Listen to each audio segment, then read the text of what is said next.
Hey guys, welcome back to our YouTube channel. So for today's video, I'm going to teach you how you can easily create a Calendly link.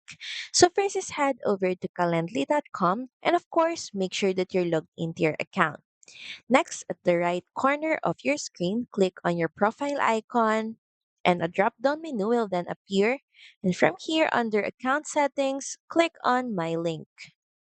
Now from here, all you have to do is customize the link. Just type in or add in names or your business name that will be used for your account's URL.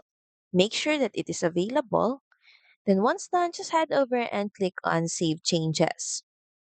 Now from here, all you have to do is copy this link, copy calendly.com together with the name or URL name, and from there, you can share it across social media platforms to share your Calendly's profile easily.